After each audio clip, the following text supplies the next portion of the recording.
અમદાવાદના કોટ વિસ્તારમાં મહાનગરપાલિકા દ્વારા અદ્યતન સુવિધાની સાથે રેફરલ હોસ્પિટલ બનાવવામાં આવી છે, પરંતુ તેનું લોકાર્પણ ક્યારે કરવામાં આવશે તે સૌથી મોટો પ્રશ્ન છે। ઉલ્લેખનીય છે કે જો હોસ્પિટલ શરૂ થઈ જાય તો લોકોએ સારવાર માટે બહાર ગામ જવું ન પડે।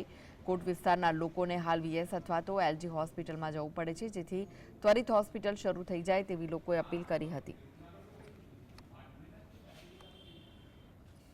આ હોસ્પિટલ તૈયાર થઈ ગયું છે, એ કન્સ્ટ્રક્શનનું કામ ને બધું કામ પૂર્ણ થયું છે।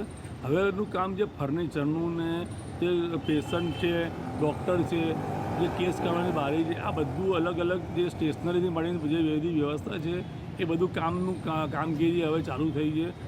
અને પછી ડૉક્ટરનું આપણે વાત થઈ ગઈ, જે આ ખાલી એનું ફર્નિચરનું કામ પતશે તરત જ હોસ્પિટલ ચાલુ થઈ જશે। બરાબર, આ રેફરલ આ હોસ્પિટલ હતી એ પહેલાં ધમધમાટ ચાલતી હતી અને અશોકભાઈએ જે તે વખતે આનું નામ મિની સિવિલ આપેલું।